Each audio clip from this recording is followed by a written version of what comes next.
देहरादून में एनएसई के साथ साइन हुआ एमओयू, युवाओं को नेशनल स्टॉक एक्सचेंज की दी गई ट्रेनिंग। कौशल विकास योजना का सीएम ने किया विस्तार। कृषि विभाग के सहायक लेखाकारों को मिलेगा नियुक्ति पत्र। शासकीय आवास पर सीएम धामी ने बांटे नियुक्ति पत्र। ट्वीट कर लिखा, रोजगार में समृद्धि की ओर बढ़ते कदम।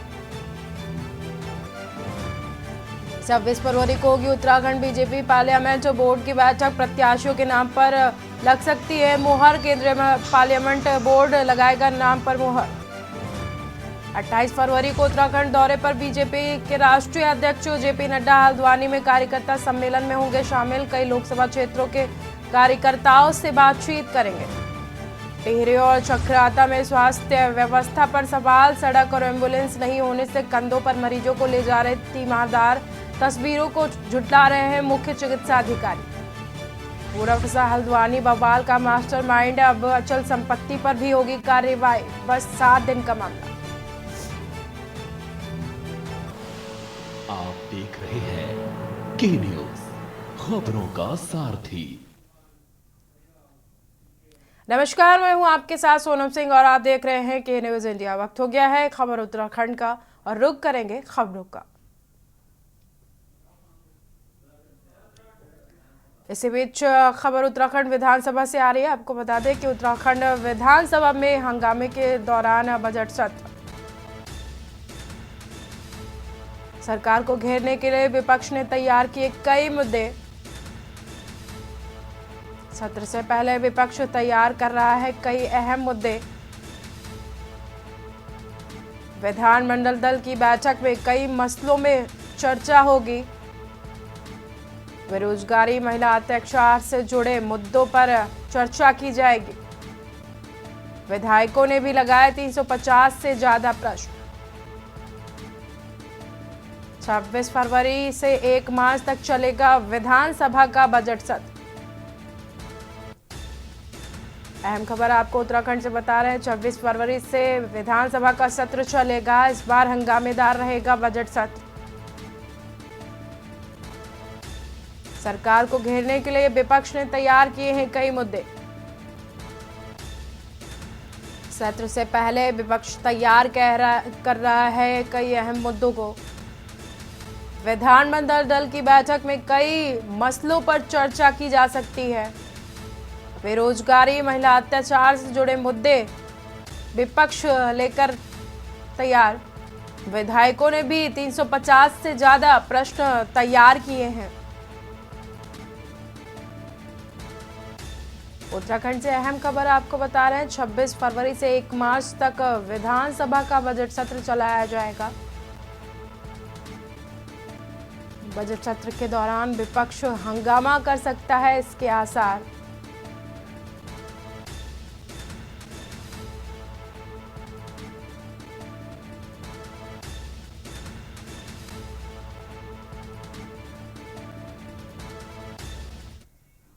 अगली खबर देहरादून से है। आपको बता दें कि अगली खबर देहरादून से है, जहां पर 28 को उत्तराखंड दौरे पर आएंगे जेपी नड्डा।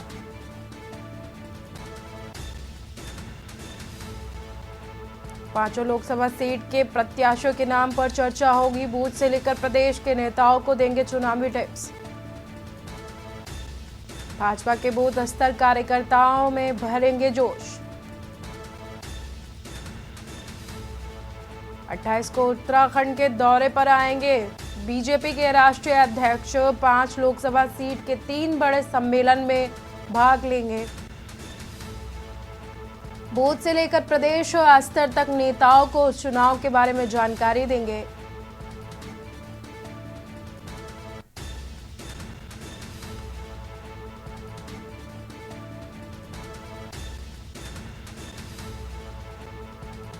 आपको अहम खबर देहरादून से बता रहे हैं। 5 लोकसभा सीट के 3 बड़े सम्मेलन में भाग लेने के लिए जेपी नड्डा देहरादून पहुंच रहे हैं। 28 तारीख को बूथ से लेकर प्रदेश लेवल तक कार्यकर्ताओं को चुनावी टिप्स देंगे।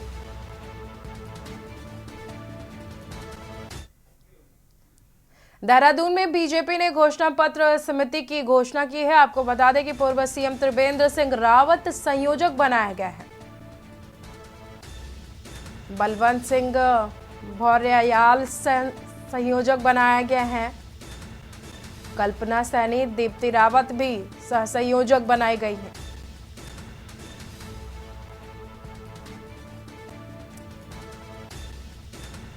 देहरादून से अहम खबर आपको बता रहे हैं, बीजेपी ने घोषणा पत्र समिति की घोषणा की है।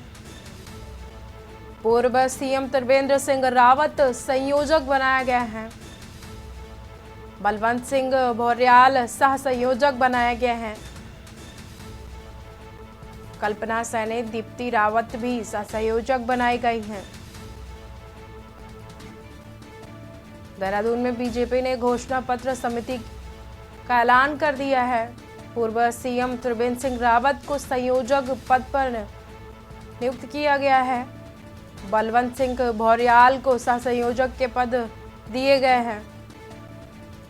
कल्पना सैनी, दीप्ति रावत को भी सह संयोजक का पद मिला है घोषणा पत्र समिति में।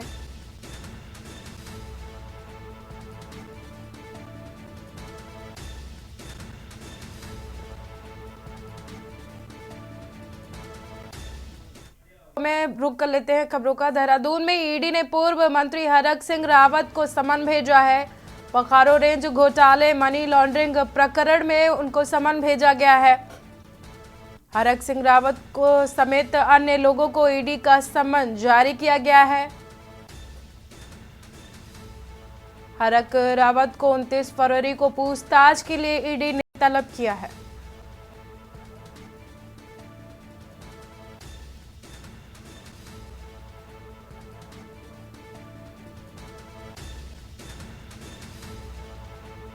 ईडी के छापे में 1 करोड़ से अधिक का कैश बरामद किया गया है। हरक सिंह, आईएफएस सुशांत पटनायक के ठिकानों पर ईडी की रेड हुई थी। देहरादून से खबर आपको बता रहे हैं, ईडी ने पूर्व मंत्री हरक सिंह रावत को समन जारी किया है। पखारो रेंज घोटाले में मनी लॉन्ड्रिंग प्रकरण में उनको समन जारी किया गया है। हरक सिंह रावत समेत अन्य लोगों को भी ईडी का समन जारी किया गया है। हरक सिंह रावत को 29 फरवरी को पूछताछ के लिए ईडी ने तलब किया है। ईडी ने पूर्व मंत्री हरक सिंह रावत को समन जारी किया है। अन्य लोगों को अलग अलग तिथियों में ईडी ने बुलाया है। ईडी के छापे में तकरीबन 1 करोड़ से अधिक का कैश बरामद किया गया है। हरक सिंह, आईएफएस सुशांत पटनायक के ठिकानों पर ईडी की रेड की गई थी।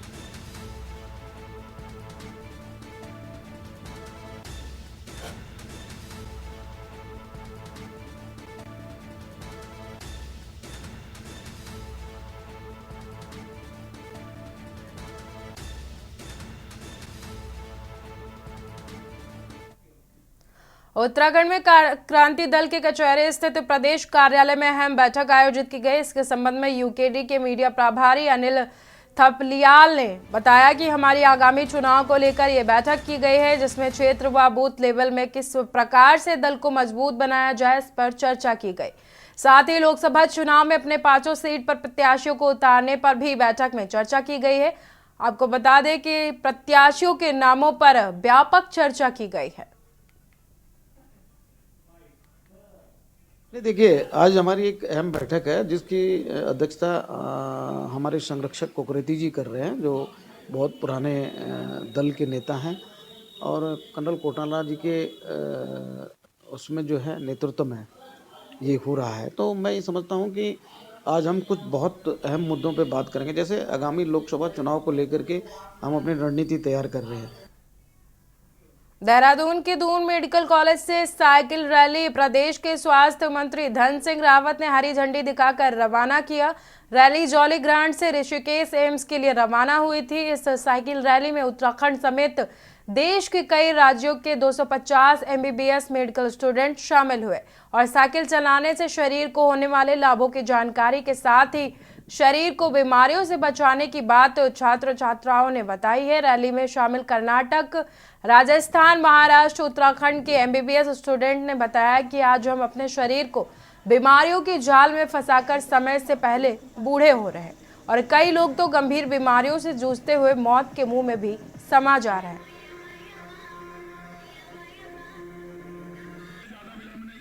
हम लोग आज से नहीं, हम लोग कल से साइकिल रैली पे हैं। हमने कल जीडीएमसी से साइकिल रैली शुरू करी थी।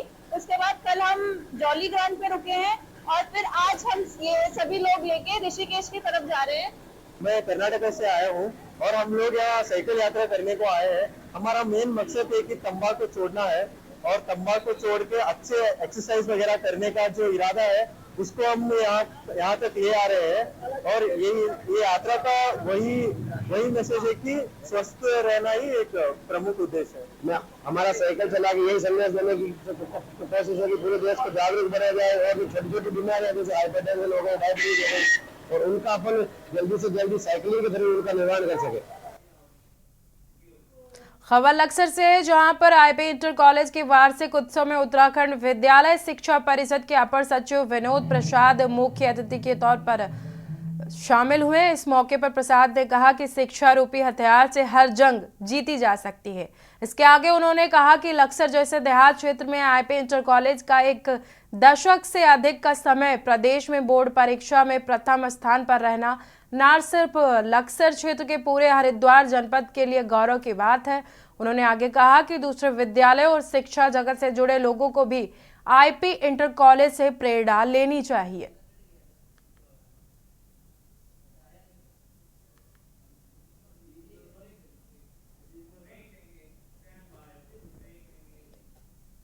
के दाम आज के दौर में चरम पर पहुंच गए हैं। ऐसे में रुड़की के एक युवक ने पेट्रोल से मुक्ति पाने के लिए एक मिसाइल नाम से इलेक्ट्रा बाइक तैयार की है।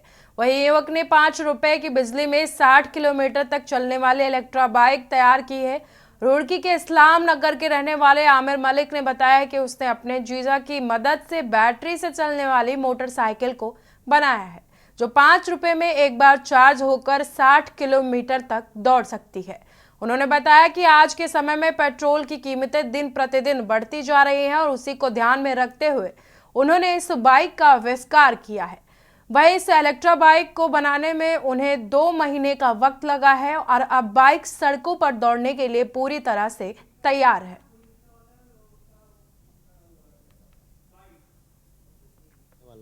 और मेरा नाम आमिर है, आमिर मलिक। तो जैसे मार्केट में इलेक्ट्रॉनिक गाड़ियाँ चल रही हैं, पेट्रोल वाली भी चल रही हैं, सभी तरह की चल रही है, सभी प्रकार की चल रही हैं। तो इन्हें देख देख के सोचा कि दिमाग में कुछ यूनिक चीज़ बनाए, कुछ अलग बनाए। मेरा भी एक सपना था कि सोचा मैंने कुछ करना है ज़िंदगी में, तो कुछ अलग बनाए। तो मुझे 1.5 से 2 महीने लगे इसे तैयार करने में, और धीरे धीरे हमने कोई एक पार्ट हमें परचेज़ करना पड़ता है कहीं कहीं से, तो इसलिए इसी 1.5 से 2 महीना में करीब लग चुका है इसमें। और जो हमने इसमें सामान लगाया वो मैं आपको बता सकता हूँ। इसमें बुलेट का जो हेडलाइट होती है वो भी इस्तेमाल किया मैंने, और ई रिक्शा का जो पहिया होता है, का व्हील होता है, वो भी इस्तेमाल किया है। और इसमें जो हेडलाइट वगैरह सब कुछ इसमें बुलेट की भी लगाई है हमने कुछ, और ई रिक्शा का जो मीटर है वो भी लगाया है, हैंडल वगैरह। और जो ये पाइप आपको जो दिख रहा है यहाँ पर, तो जो हमने करा है बोरिंग वगैरह में इस्तेमाल होता है, वो भी हमने इसमें लगाया है। रुद्रपुर में शर्मसार करने वाले सियासत सामने आई है। आपको बता दें, जहां भाजपा और कांग्रेस के 2 माननीयों के बीच जमकर मारपीट हुई है, इसके बाद एक दूसरे पर आरोप और प्रत्यारोप का दौर जारी है। जानकारी के मुताबिक रुद्रपुर की शक्ति विहार कॉलोनी में विधायक निधि से मुख्य द्वार का निर्माण कराया जा रहा था, जिसका शिलापट मुख्य गेट के पास ही लगा है। पिछले कुछ दिनों से सोसाइटी के व्हाट्सएप ग्रुप में शिलापट को हटाए जाने के लिए एक मुहिम चलाई जा रही थी। सोसाइटी के अध्यक्ष और कांग्रेस महानगर अध्यक्ष सीपी शर्मा ने शिलापट को हटाने के लिए एक मजदूर को भेज दिया। कॉलोनी में ही निवर्तमान मेयर रामपाल का निवास भी है। शिलापट को हटाने की जानकारी जब उन्हें मिली तो वो अपने समर्थकों के साथ वहां पर पहुंच गए। शिलापट को हटाने का विरोध करते हुए उन्होंने कांग्रेस महानगर अध्यक्ष सीपी शर्मा को बुलवाया। देखते ही देखते दोनों में बात इतनी बढ़ गई कि गाली गलौज और मारपीट पर आमादा हो गए। देखिए, मैं रानी बाग से लौट रहा था। मेरे साथ मेरे पार्षद प्रमोद शर्मा जी थे। मौके पर हमारे निमित शर्मा जो हमारे पार्षद हैं वो थे, राजेश जी थे, और तमाम लोग मौजूद थे। मैंने देखा वहाँ कि वो जो हमारा सरकारी शिलापट लगा हुआ है लोकार्पण का, उसे एक व्यक्ति तोड़ रहा है। मैंने पूछा कि क्यों तोड़ रहे हो, किसके आदेश से? कहने लगे वो सीपी शर्मा ने बोला है। मैंने कहा बुलाओ। तो बुलाया तो कहने लगा मैं तो तोड़वाऊंगा, किसी की हिम्मत है रोक के दिखाए तो रोक ले। मैं तो कहूँगा मैं कांग्रेस का महानगर अध्यक्ष हूँ, मेरी क्या कोई वैल्यू नहीं है? कोई वैल्यू है, सब कुछ ठीक है, लेकिन सरकारी संपत्ति को नुकसान ऐसे थोड़ी पहुँचा सकते हो। तो गेट बनना है ना, गेट बनना चाहिए जहाँ एक्चुअल बना हुआ है, कॉलोनी में पहले बनाया वहीं बनना चाहिए, वहाँ बना लो, किसी को दिक्कत भी नहीं है। देखिए, एक शिलापट को लेकर वहाँ से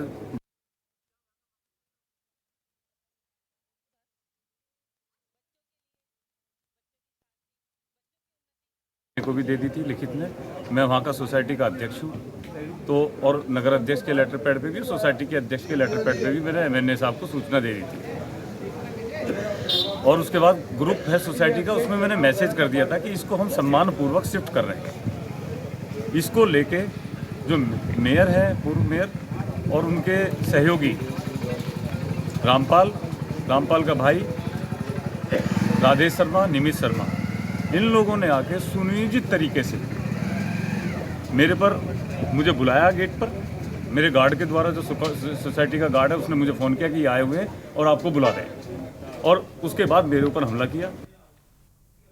पहाड़ प्रदेश उत्तराखंड में पहाड़वासियों को लगातार मूलभूत सुविधाओं के लिए संघर्ष करना पड़ रहा है। आलम यह है कि डबल इंजन की रफ्तार और विकास का दावा करने वाली बीजेपी के राज में भी ये संघर्ष कम होता नहीं दिखाई दे रहा है।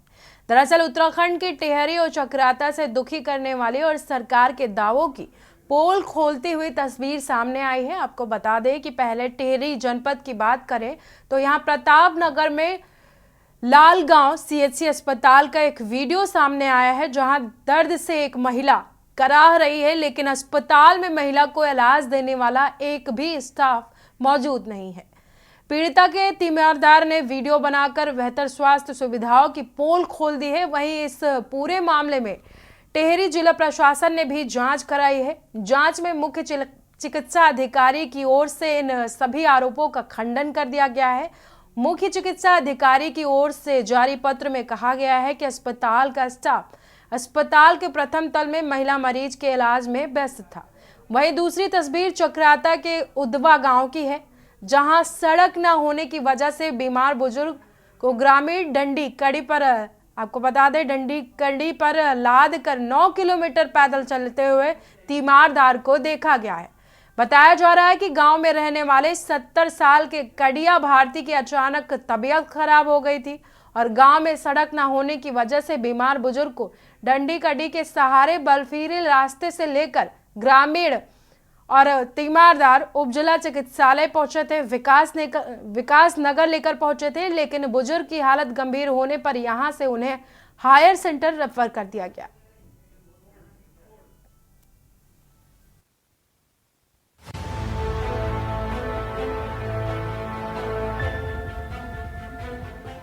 देवभूमि उत्तराखंड में मूलभूत सुविधाओं के लिए लोगों की परेशानी कम होने का नाम नहीं ले रही है।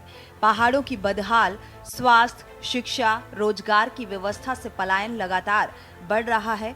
वहीं पहाड़ों में रहने वाले लोगों को कई दिक्कतों का सामना करना पड़ता है। ऐसा ही कुछ उत्तराखंड के टिहरी और चक्राता में देखने को मिला, जहां टिहरी के प्रताप नगर में चौड़ लंब गांव सीएचसी अस्पताल का एक वीडियो सामने आया, जहां दर्द से एक महिला कराह रही है, लेकिन अस्पताल में महिला को उपचार देने वाला एक भी स्टाफ मौजूद नहीं है। पीड़िता के तीमारदार ने वीडियो बनाकर बेहतर स्वास्थ्य सुविधाओं की पोल खोल दी है। दूसरी ओर चक्राता के उदावा गांव में सड़क न होने की वजह से बीमार बुजुर्ग को ग्रामीण डंडी कंडी पर लाद कर 9 किलोमीटर तक पैदल चले, लेकिन अस्पताल में भर्ती करते ही अगले ही दिन बुजुर्ग ने दम तोड़ दिया। चिकित्सकों की माने तो बुजुर्ग को समय से इलाज नहीं मिल पाया। राज्य में अब बदहाल स्वास्थ्य सेवाओं पर आरोप प्रत्यारोप शुरू हो गया है। उत्तराखंडी होने के नाते हम सबके लिए डूब मरने जैसा है। अगर हम 23 साल के उत्तराखंड गठन के बावजूद भी अपनी मातृ शक्ति को न्यूनतम स्वास्थ्य सेवाएं भी नहीं दे पा रहे हैं।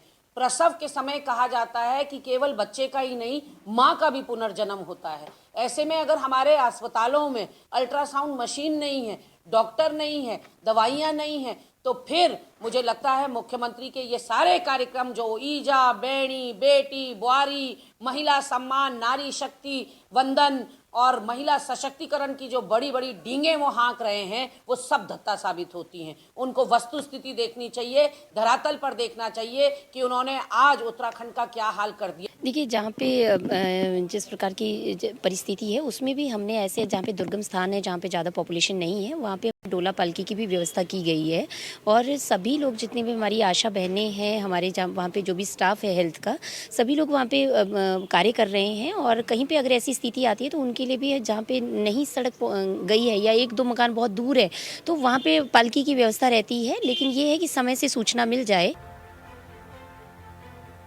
आपको बता दें कि राज्य को बने 23 साल से ज्यादा का समय हो गया है, लेकिन आज भी पहाड़ वासियों को मूलभूत सुविधाओं के लिए परेशानियों का सामना करना पड़ रहा है। बेहतर सड़क, शिक्षा, रोजगार और स्वास्थ्य सुविधाओं के अभाव में पहाड़ों से पलायन लगातार जारी है। पलायन आयोग की रिपोर्ट की माने तो उत्तराखंड में हर रोज औसतन 230 लोग पहाड़ से पलायन कर रहे हैं, जबकि 2018 से पहले तक ये आंकड़ा 138 था। रिपोर्ट के मुताबिक उत्तराखंड में वर्ष 2008 से 2018 के बीच कुल 5,02,717 लोगों ने पलायन किया, जबकि पलायन आयोग के गठन के बाद 2018 से 2022 के बीच बीते 4 वर्षों में ही ये आंकड़ा करीब 3,35,841 पहुंच गया है। बेहतर सड़क, शिक्षा, रोजगार और स्वास्थ्य सुविधाओं के अभाव में पहाड़ों से पलायन लगातार जारी है। बहुत बुरी हालात हैं। 6-7 साल हो गए बीजेपी को शासन में और लगातार कोरोना का टाइम हमने देखा, उसमें पूरी तरह फेलियर रहा और अभी भी आप देखिए दून हॉस्पिटल जैसे अस्पताल में रात भर डॉक्टर ना मिलें और मरीज मर जाए, वो आपने अभी हफ्ते भर पहले देखा है। चक्राता की वैसी घटना है। हमारे रानीखेत में जो गैरसैंण तक के एरिया को देखता है वहाँ डॉक्टर्स की कमी, लगभग पर्वतीय क्षेत्र डॉक्टर विहीन है, स्पेशलिस्ट नहीं है और उत्तराखंड की जो स्वास्थ्य की हालात है वो बहुत ख़राब है और दिन प्रतिदिन बदतर हो रही है। देखिए, आज जो राज्य का गठन है उसको 23 वर्ष पूर्ण हो चुके हैं, 24वां वर्ष अब शुरू होता है। आप ये बताइए 22 से 23 वर्ष में जब राज्य बना था तो उस समय में एक पलायन की नीति बनी थी, पलायन आयोग बना था। उसको लेकर के अभी तक जो भी सरकार रही हो, चाहे पूर्व की सरकार रही हो, चाहे वर्तमान सरकार रही हो, उन्होंने कोई ठोस नीति तैयार नहीं की। और पलायन होने का मेन मकसद है, जैसे कि मैंने बताया कि वहाँ पे रोजगार की सुविधाएं नहीं है। मूलभूत सुविधाएं अगर मुझे उपलब्ध होंगी तो मैं क्यों पलायन करूँगा। कुल मिलाकर राज्य गठन के 23 साल बाद भी पहाड़ वासियों को मूलभूत सुविधाओं के लिए दिक्कतों का सामना करना पड़ रहा है। ये चिंता की बात है कि मौजूदा डबल इंजन की सरकार में भी लोग बेहतर सड़क, शिक्षा, स्वास्थ्य और रोजगार के लिए पहाड़ों से पलायन कर रहे हैं। हालांकि इस बात में भी कोई दो राय नहीं कि पहाड़ों की भौगोलिक स्थिति कठिन है और ऐसे में देखना होगा कि आखिर कब तक पहाड़ वासियों की समस्याओं का समाधान सरकार कर पाती है। Uttarakhand desk report.